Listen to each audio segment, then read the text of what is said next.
Tesla has absolutely crushed it in Q3 of this year with vehicle deliveries, reaching an all-time record for number of vehicles produced as well as vehicles delivered, and that grand total within just a 3-month time is 139,300 vehicles. This by far tops their last record by over 20%, and also worth mentioning, they produced a little over 145,000 vehicles. And Tesla also likes to bring up in these posts that their delivery estimates should be considered a little bit conservative, and they could vary a little bit by around 0.5% because there are certain circumstances where they don't consider the delivery official or not. So that means it's probably not too crazy to just assume that this was around a 140,000 vehicle delivery quarter. But the exciting news is that it's only going to get better, and this record is quite temporary because they're probably going to beat it in Q4. Given Tesla was able to rock a profitable quarter in Q2, and that's with the Fremont factory shut down for 6 weeks, now that this time they were open the entire quarter, I think that means we're going to see very, very strong profitability in Q3 once we get the earnings call at the end of this month. And hopefully we actually get some more information on upcoming Tesla vehicles, because it sounds like Q4 of 2020 is going to get really, really interesting, especially over in Shanghai. The insane growth rate and ramping production over there is how Tesla is able to achieve these amazing numbers. I know it's crazy to assume, right? Like when you have more Tesla factories, more Teslas get built, right? I know, it's so weird how that works. And the fact that we're reaching these record numbers with 2 operational factories, not to mention Tesla has already broken ground on 2 more locations. GigaBerlin going up at an astounding rate and should come online probably around Q2 of next year, and GigaTexas will probably become operational by Q4 of next year. And that's just for 2021. The Model Y facility over at Shanghai is likely in trial production right now as they're going through a hiring ramp and trying to get as many people to the factory as they can so that they can actually ramp up the production of the electric crossover that's probably going to sell very, very well. And the other great news is that Shanghai is moving towards a new 24-hour schedule just starting next week. So all of the success we've seen with Shanghai this year, that has been with a 2-shift system, okay? So a certain number of people come in, then they take time off, and another shift comes in. But starting October 7th, there should be a 3rd shift entering the picture, and that means that 24 hours a day, the facility is going to be cranking out Model 3s, and Tesla just switched over to using the lithium iron phosphate batteries, which are cheaper and of course have no cobalt in them, and yet at the same time allow for improved range. And that meant that Tesla was able to cut the price of the Model 3 over there now as well, and that is undercutting their closest competitors, which were not outselling them either. The Model 3, despite being more expensive than a lot of Chinese EVs over there, Model 3 was still the more popular one, and now the more expensive, more popular Model 3 just got cheaper and better range. In fact, the Standard Range Plus Model 3 over in China is actually cheaper than the Standard Range Plus in the United States, and we don't even get as many tax credits as the Chinese market does. So definitely expect an insane ramp of production vehicles in Q4 of this year, thanks to the Made in China Model Y coming online and the Model 3 ramp getting higher and higher with that 24-hour production schedule. And also, there should be more assembly lines going into effect at Fremont very, very soon. And honestly, I'm kind of surprised we haven't gotten the rear-wheel drive Model Y yet, but they're likely waiting until they can effectively do the single-piece rear unibody casting press, and maybe they even want to wait for the front casting press of the vehicle to be ready as well. And no, there's no 4680 cells being implemented in the rear-wheel drive Model Y. That would be cool, but the Kato Road facility is not quite ready for that type of volume yet, so this is still the same 2160 cells, but Elon referenced it many, many months ago, referring to how they're going to make a single-motor Model Y with insanely good range that's way over 300 miles. I'm anticipating around 330, 340, and you'll have a slower 0 to 60 time, but at a more affordable price. I've made a few videos on it in the past, and Elon kind of referenced it starting at around $45,000, and Model Y has been doing great already, considering Model 3 and Model Y sales combined made up around 124,000 of the vehicles Tesla delivered in the past quarter. So clearly this is a popular segment, and we're seeing VIN numbers climb very, very high. So if they're able to bring that really long range and yet at the same time very affordable Model Y to market, you can absolutely expect a huge surge in Model Y sales that would likely see deliveries reflected by the end of this year. So I don't have a confirmed date on when they're going to announce it, but most people are saying any day now. It could really happen mid-October. Maybe they want to save it for the earnings call, because I feel like that would be quite a big news drop to be like, hey, by the way, one of our best vehicles with the healthiest profit margins, we just made it $5,000 cheaper, and the range is further than before. So Ford Mach-E,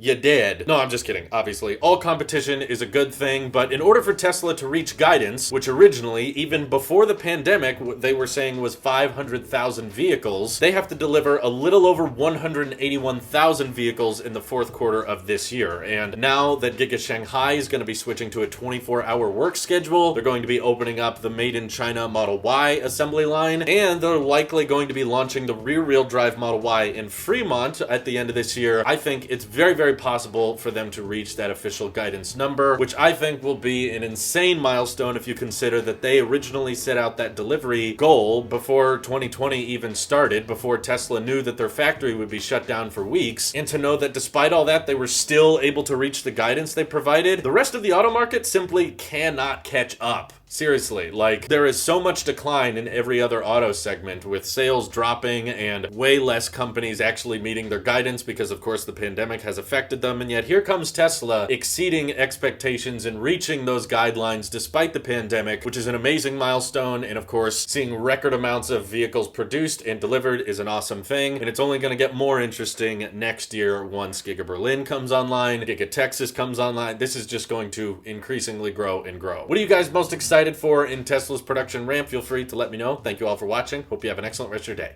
Take care.